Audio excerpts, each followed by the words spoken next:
Welcome to Capricorn Fairy making. So we are a little bit late, but at least it's still January. In reality, star signs are pretty timeless anyway. You are born under a certain configuration of stars, and the cosmic energies of those stay with you and might have more bearing on who you are and how you interact with the world than you realize.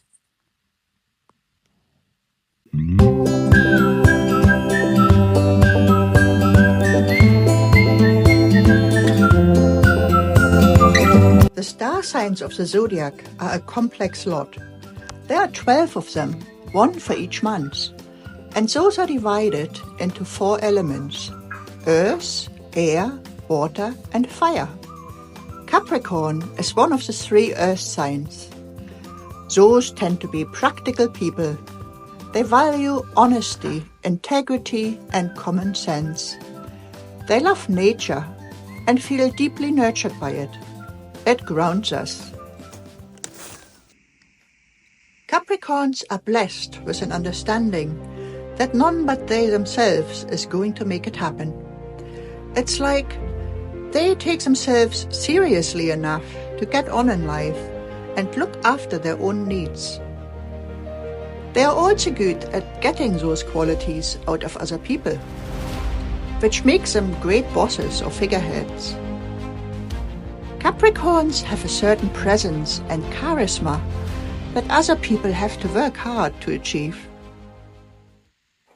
They got race. So sometimes they can seem a little bit cold and detached.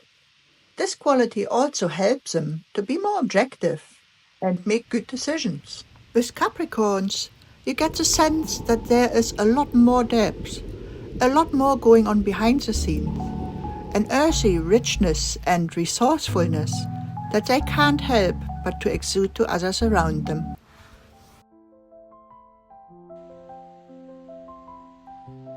So now that we can picture some of those amazing Capricorn qualities, we can make a brand new fairy for 2025. Let's make it happen.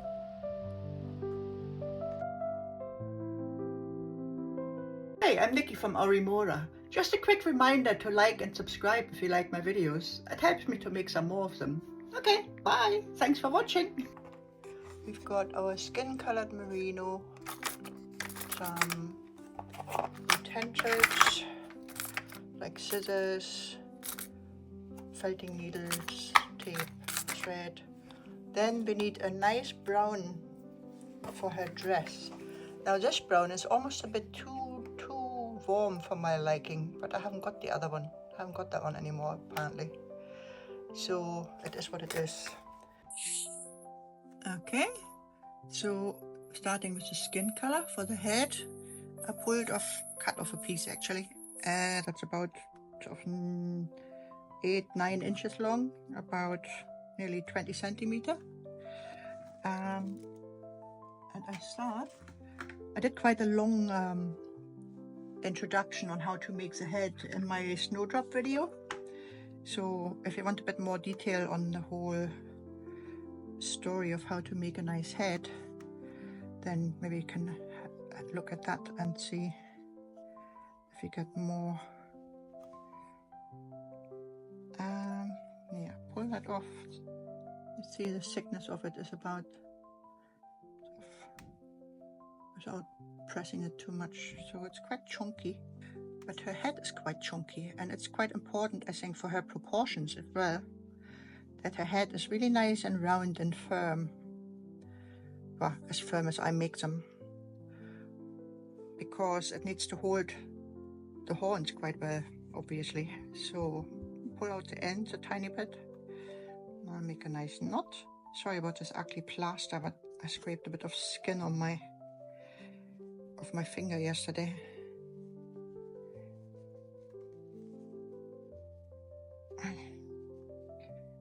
Oh, that's quite small, isn't it? Might actually pull a bit of this.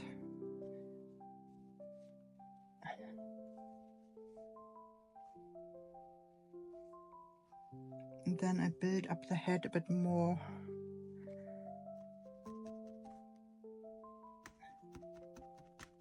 until it has the shape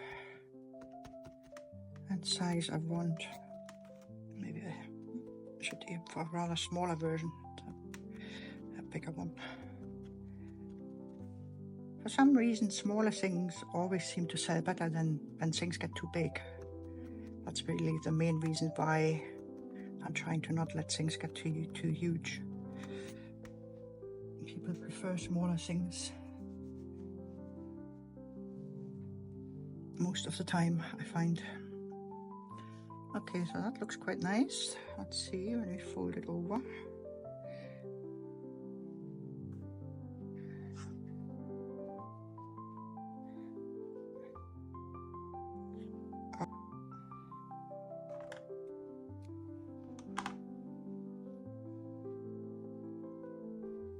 How's that? Yep, that looks pretty decent. Yeah, that will do. Again, arms.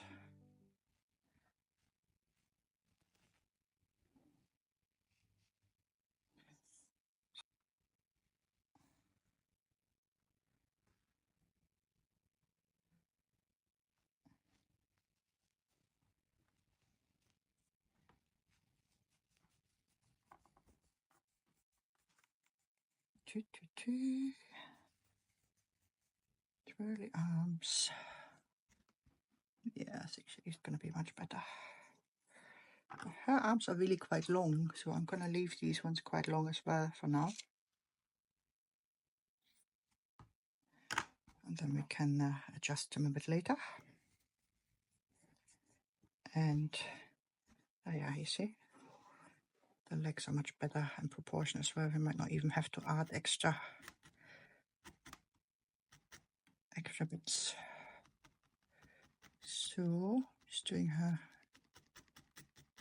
little chest piece down a bit. Yeah,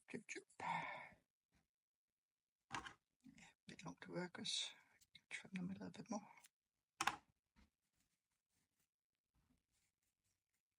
Okay, now for the fun part, because I do remember that being the fun part last time.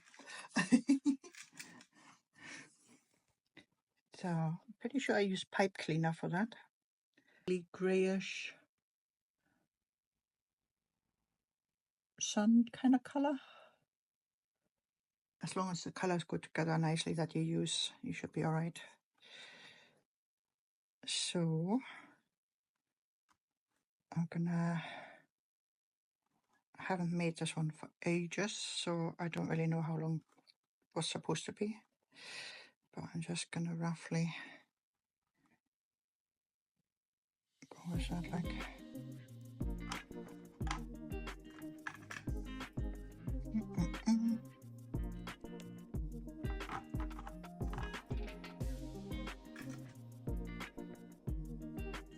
So the idea is to have a piece at the back that you can fold over like this, and 2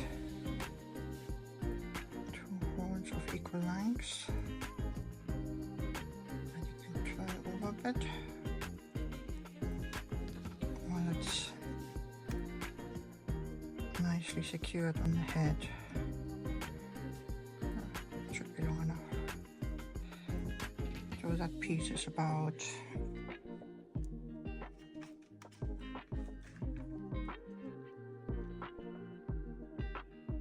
3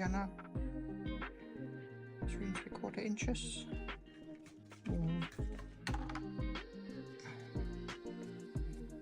9 centimeters. But it entirely depends a little bit on the size of your head, really. So you can always adjust it, because the way we're going to do it is by attaching some glue to the top, to the end. I like to use Yoo-hoo because rather than using super glue, which you can't really touch, Yoo-hoo kind of dries really fast, but you can touch it without doing yourself some injury. So you wrap the tip of this horn really nicely. You will get some glue on your fingers, but you can easily rub that off.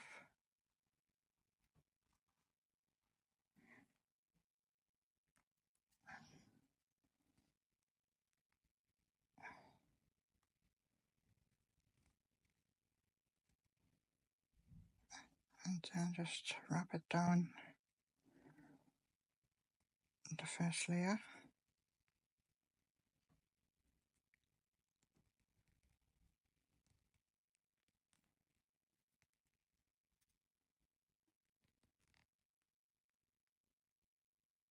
How's it looking?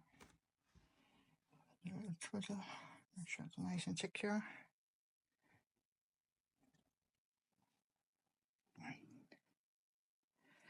And then we start thickening them up a little bit. Use quite small slivers, I would say. Slivers.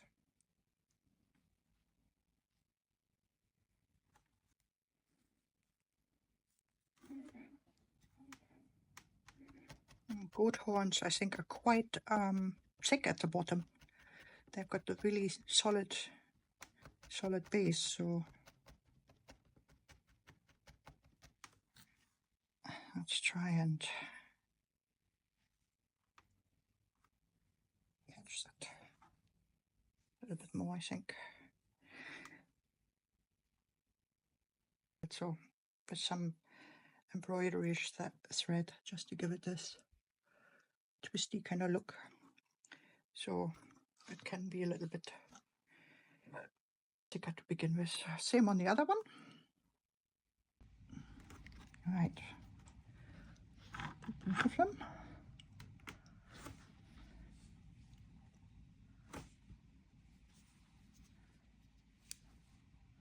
Quite thick horns, aren't they?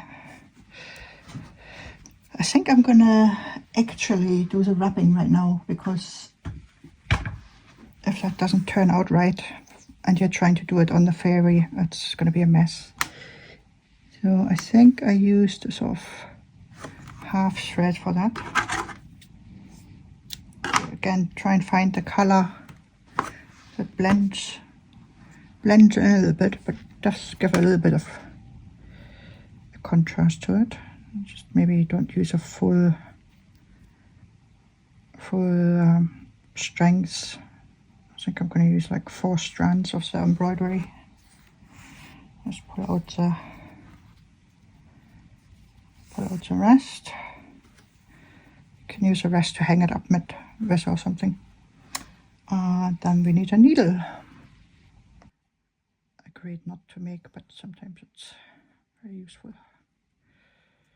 So I literally can't remember how I did that. Just come out with a thread fairly at the top.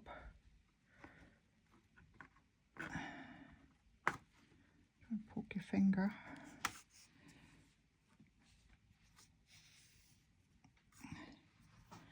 And then start wrapping it down quite tightly.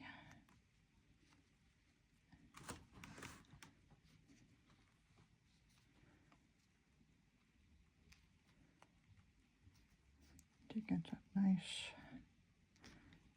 almost unicorny kind of vibe. Just, come on. Oh, that one went right through the knot. Secure that. And then, is that going to be long enough for the other one? Might not be.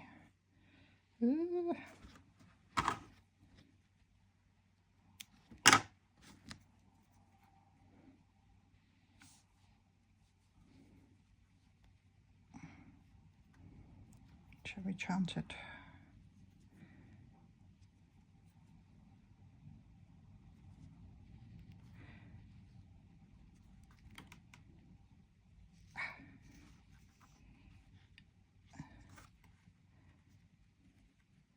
Okay.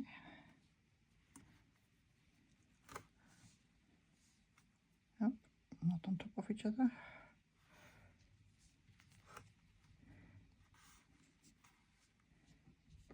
Oh. Yeah, too short. I knew that was gonna happen. And I did it anyway. Stupid fool.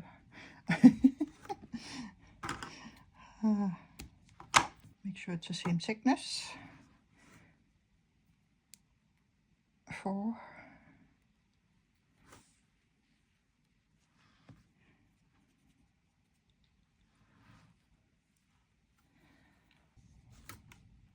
Right, not bad round. Even that thread is rather short, but I think I'm just gonna glue that down at the bottom.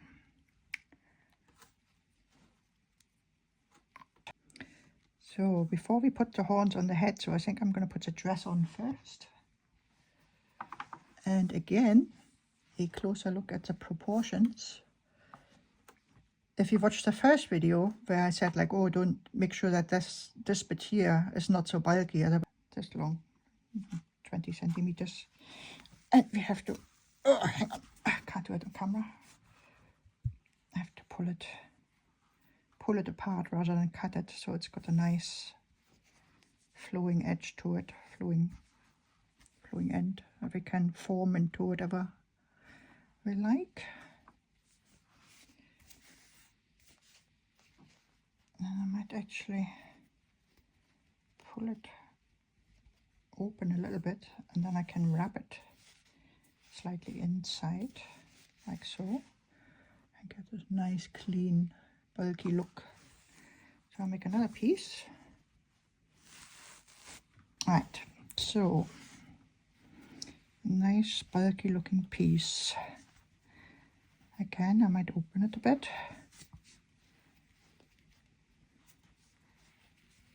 Wrap it over,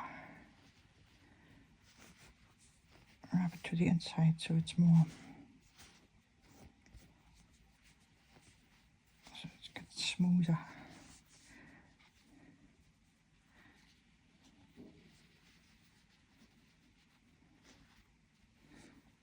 Got a needle somewhere, don't I? Let's stick that, sort of fold it a little bit so it's more. Again, pull it out a little bit, and then fold it to the inside.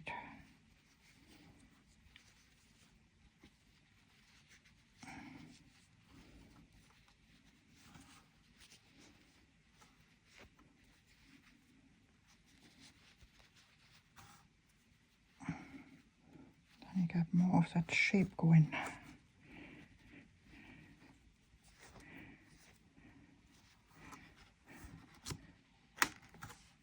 Stick it down for a sec.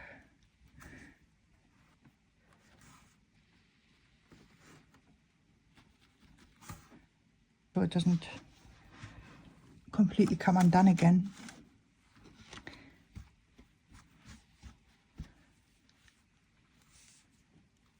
And I don't really want it to be too overlapping either, so just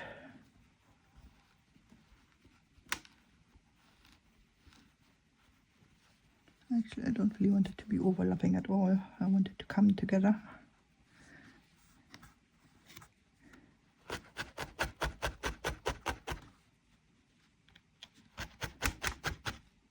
Because if it's not overlapping, then it looks more the right kind of shape.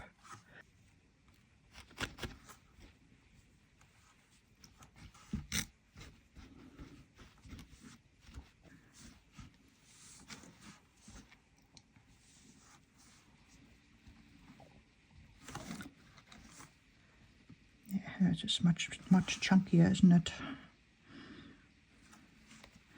Anyway, let's just focus on the bringing in the Capricorn energy rather than trying to make it exactly look like that, because sometimes the energy that you bring to it is much more important than making it exact.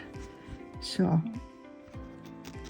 let's focus on the energies rather than the perfectionism.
Even the way how it comes down on the shoulder, like that curve here, it's really nice on her.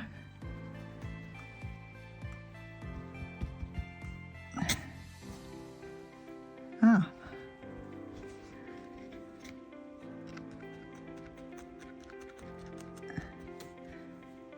I think like you sling these things on and they just look exactly the way you want them, but no.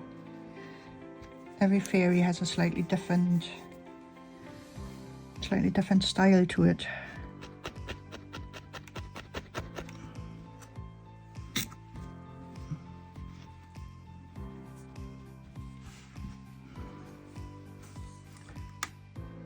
Yeah, I think that's fine. That looks okay for me. Flatten that out a little bit more maybe. No, not too much.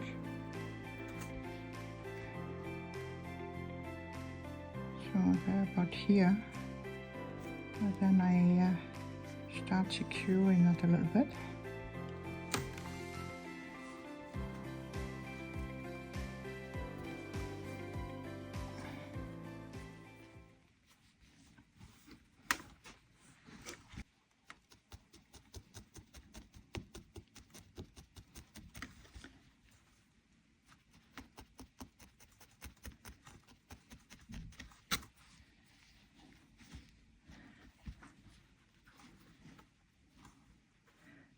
Sure, the way it comes down, it's oh, the horns look good. I like the horns. I can just get them on there proper and covered nicely. They came out quite good, but now let's see if we can get it all to come together.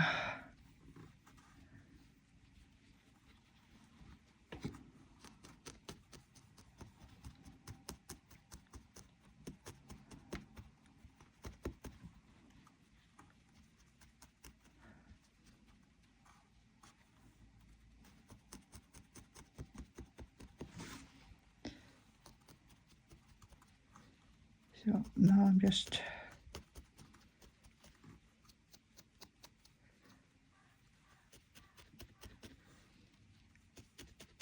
rounding out the head again.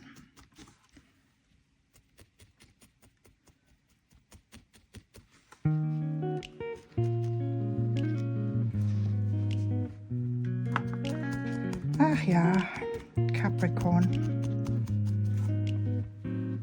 Saturn is the ruling planet of Capricorn, and things don't tend to come easy with Saturn. Saturn usually has a little bit of struggle involved with it, and limitations, boundaries, time, requires some discipline and perseverance to get anywhere with Saturn.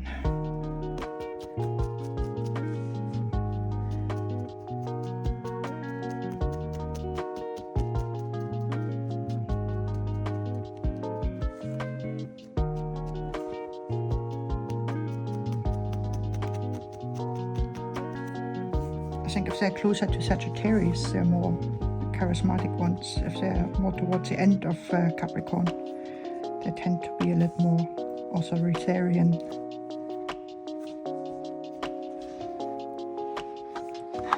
How are we looking?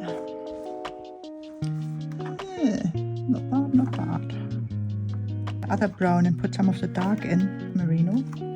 And if I want to mix them together, I just start pulling off little pieces like that of both of them together,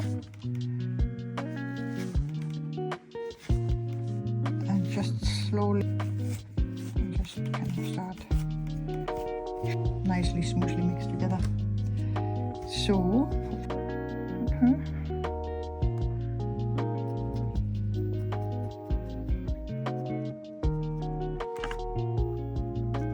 really want them. If you want to collect the whole series, then obviously too close together.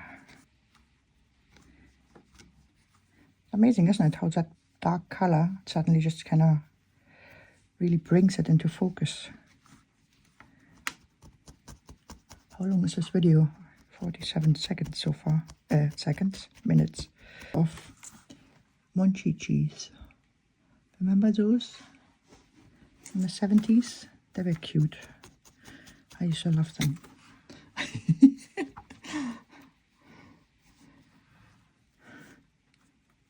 And as you look, I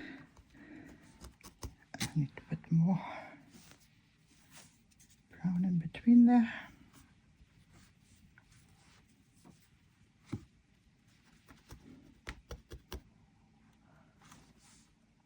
Slightly different head shape. Also look from the top.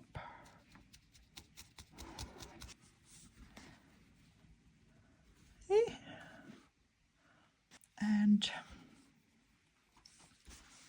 sort of start working into slide what is actually meant to resemble roots, I guess.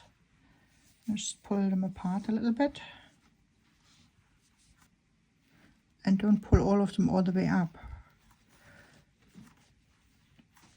so it gets too separated. You want it to be like a trunk coming down almost to here, and then it separates out a little bit. So there's the strength of the trunk is still in there somewhere, and then it spreads out a little.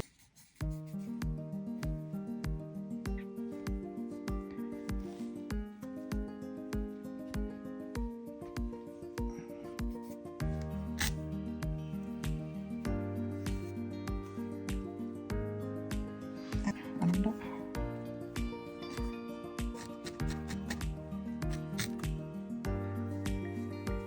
Slightly unceremoniously.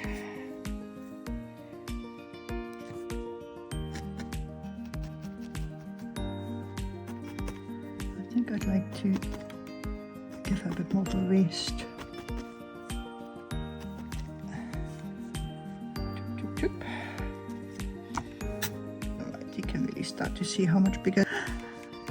Of course, you can kind of bring the skirt right down, but not a little bit. A little knot, like a little sash coming down.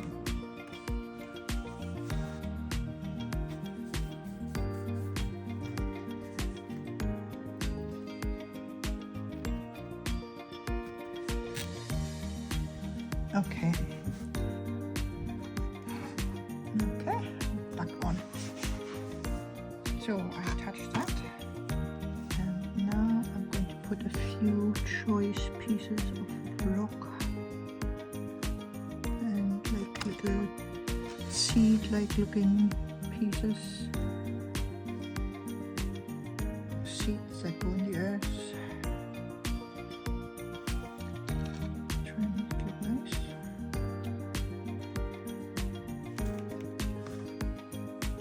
Oh! My needle.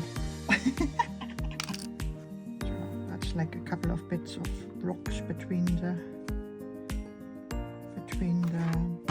roots of the tree almost. For me, I remember when I was a child and I heard about Findhorn the first time. I live not far from Findhorn here. I actually came here because of Findhorn. I never really had that much to do with the Findhorn Foundation. But that was a place where the fairies became famous, basically. And I even heard about it in Germany, because there was this place in Scotland where people were talking to fairies and working with them and growing enormous vegetables because they were working with fairies and following their instructions. Working co-creatively, which is what I aim to do.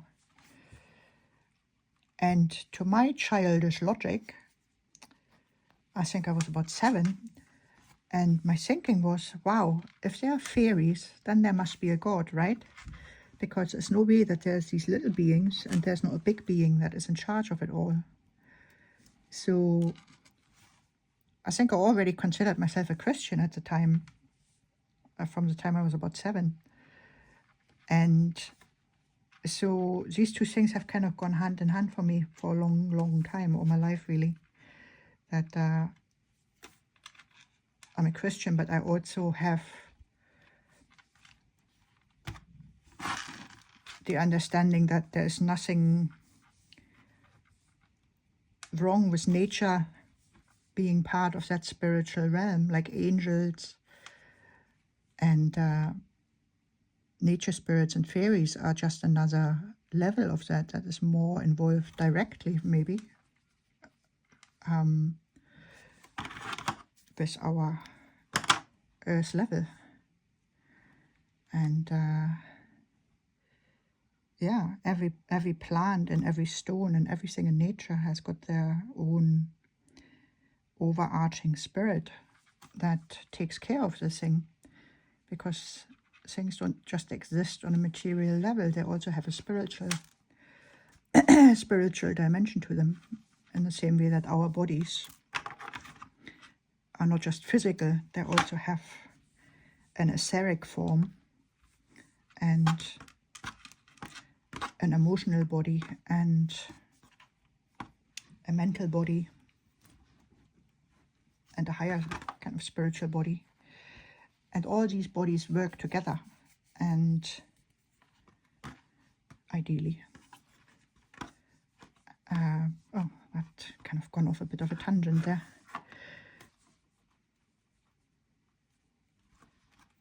But yeah, it has made sense for me from an early age that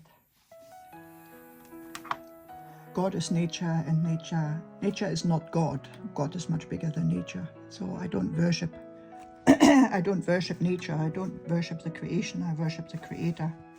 But I appreciate nature, and I take it for what it is. It's, you know, a gift to us humans, basically. I do believe the planet was created for a very particular purpose. So, her wings are sort of slightly moth-like.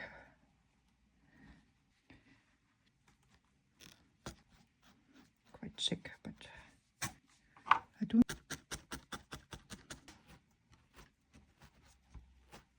Cut the shape out of paper, like folded paper, and then cut out some wings and get the right shape and try it on the fairy until you get the shape you like. Right. Ooh.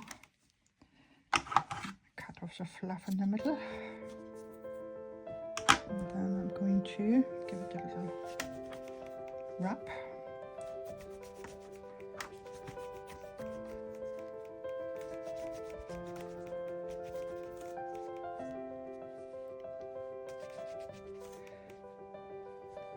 Just to squish it together a bit more.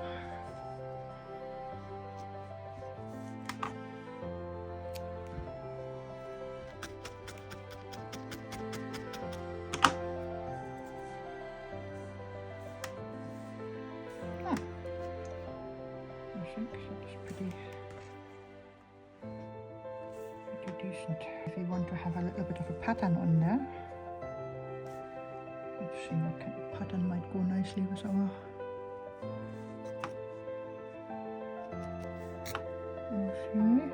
something sort of here, maybe like a little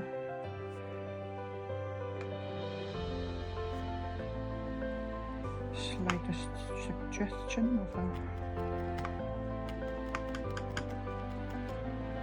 shape.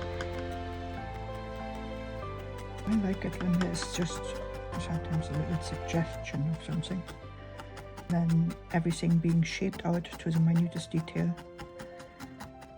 Because if you are inspired by the whole Steiner ethos, which is where really my crafting journey began, the kids are older, they don't really put faces on dolls. While you're still developing your imagination, like the child, you don't really want a preset form to already direct your imagination into a certain track. You want your imagination to be free, to explore yourself. So you look at the face, you try and take in the face as it is, and you try and understand the face. But if you see something that hasn't got a face as such, then your imagination is free to put its own face on there, and you can see it, everybody can see it in a different way. And it just leaves it freer, it just leaves it more fluid. I really like that. So, especially when it comes to the fairy realm that is mostly unseen anyway, I don't think it makes much sense to put faces on there, because, you know, who knows what you're going to see if you see a fairy. What do you think? Let's attach those. We're going to stitch it through and make sure it's on the right place from the front.